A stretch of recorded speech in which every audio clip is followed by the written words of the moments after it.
Ni hao, I managed to stammer out. Then, absolute silence. Pure panic. This is the moment no one warns you about in language learning. When you understand most of everything, but you can't speak to save your life. I'm Spencer, welcome back to Fluency Formula, and today I'm going to talk to you about how I finally broke down the barrier that got me conversationally fluent in record time. Oh, and what's more is I'm going to show you how you can do it too in any language. Let me take you back to one of my early language exchanges that exposed the brutal reality.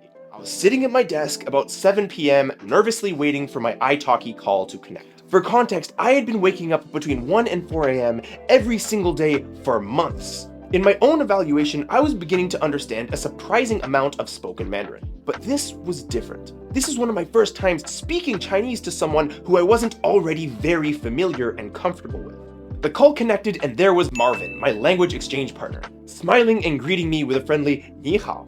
And just like that, my brain completely froze. All of those hours of input, all that time that I spent absorbing the language, they were suddenly locked in some inaccessible part of my mind. The same blankness that hit me when I'd been studying Japanese, check that story out right here, was repeating itself again in Chinese. I'd managed to spit out a basic greeting, but when Marvin asked me a simple question about my day, I felt like I was trying to speak through a mouthful of peanut butter. After the call, just like what happened with Japanese sometime prior, I just sat there feeling deflated. I didn't understand how I could comprehend so much, but express so little. Now, before I share with you how I fixed the problem, let me share something else with you that's pretty funny. Around this time, I had been keeping my Chinese studies a secret from my girlfriend, but I couldn't resist messing with her a little bit. We'd be making dinner, and I'd randomly throw in a Chinese word here and there. Can you please pass the salt? I mean the yen? Or I'd point to the water and say shui instead of water. She looked at me completely confused. What did you just say? And I'd shrug innocently and say, I said water. Now this little game actually served two distinct purposes. First, it was hilarious to watch her reaction, wondering if maybe she misheard me or was just losing her mind. But second, and more importantly, it revealed something to me that's absolutely crucial about the language learning journey. Despite building a solid mental model of Mandarin in my head, my output abilities were limited to single words or single phrases. But here's what I later realized. I had actually been ready to speak much earlier than I thought. And this is the exact problem that so many language learners face. You've built an incredible foundation of the language through input, but struggle to activate it through output. Let me break down the two major barriers that are likely holding you back right now. First, there's what we can call the psychological block. This is when your brain knows what it wants to say, but there's something stopping you from getting it out. Remember my past videos where I've told you that the first time I spoke Mandarin with my girlfriend was after I had one too many drinks? That wasn't a coincidence. The alcohol had lowered my inhibitions, that filter that makes us worried that we're gonna sound stupid or make too many mistakes. And this was actually before my first call with Marvin, meaning that I did have the ability to speak at some level, it was just locked away in my brain somewhere. Even in your native language, being put on the spot can make you stumble over your words. I want you to know that this is something every language learner experiences to some level. The second barrier is what we can call the physical circuit. Understanding a language and producing a language use somewhat different neural pathways in your brain. Think about it like this. You've been building an amazing highway for incoming information, but the outgoing paths are still made of dirt. They exist, but they're not well traveled yet. And here's the good news. Fixing both issues actually follow the same principles that I use to achieve conversational fluency in Mandarin in about 6 months. So let's get to the step-by-step system of activating your output abilities. Step 1 is adopting the mindset of an Olympic athlete training for the Olympics. This isn't just a hobby, it's training. I don't just do it when I feel like it, I do it every single day. Here's what a daily training regime might look like. I talked to AI language partners to practice specific scenarios without any judgment. I scheduled regular italki sessions with language partners like Marvin. And even when I had no one to talk to, I just talked to myself. Looking back, I really wish that I had recorded everything so that I could review it later.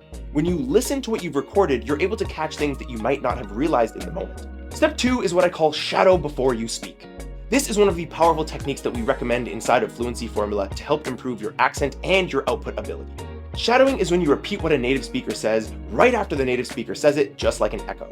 You're mimicking not just the words, but you're mimicking the rhythm, the intonation, and even the emotion of the speaker. I still shadow before every single output session that I have. The magic happens when you do this with content that's slightly above your current level. Step 3 is what I call your output toolbox. These are phrases, fillers, and transitions that help your language sound a little bit more natural instead of robotic and choppy. In every language, there are certain little devices that native speakers will use to buy them some more time to think of their next idea and transition smoothly. In English, we say things like you know, like, the thing is. While I've been building my Mandarin output skills, I created a specific list of these connector phrases. I put them directly into my flashcard software and practiced them relentlessly until they became automatic. Having these ready and in your arsenal gives your brain an extra second to catch up when it's transitioning to a new topic. Step 4 is what I call creating a no English zone. This is honestly where the real magic can happen. Set a timer for just 5 minutes at first and commit to speaking nothing other than your target language. No matter how much you struggle, no matter how many mistakes you make, no switching back to English no matter what. Whether that's practicing with AI, practicing with a language partner, or just talking to yourself. Forcing yourself into these language-only bubbles, words start flowing out of your mouth that you didn't even know were locked away in your brain. The final step is something that I mentioned earlier, which is returning to this language athlete mindset.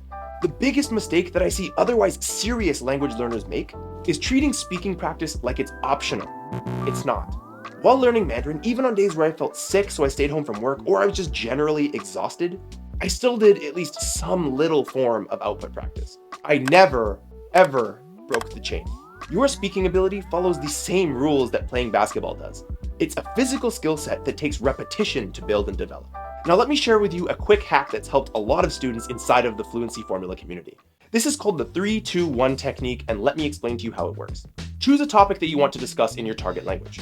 First, spend 3 minutes just writing down some topics that you want to talk about within that overarching topic in your native language. Then spend 2 minutes jotting down some notes of how you might express these ideas in your target language. Just bullet points, not full sentences. Finally, speak for 1 full minute in your target language, making sure to record yourself.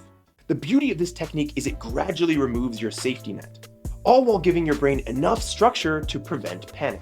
I tell you this in just about every video now, but look, this isn't about being perfect. It's about gradually sucking less and less each day. And if you want the step-by-step plan so you can check this stuff out for yourself, take a look at the link in the description. Bridging the gap between input and output can be a challenge, but like I told you, it's something that we can get over if we strategically work to do so.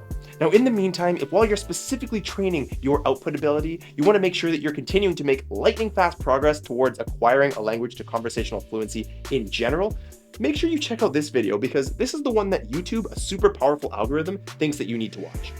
See you in the next video.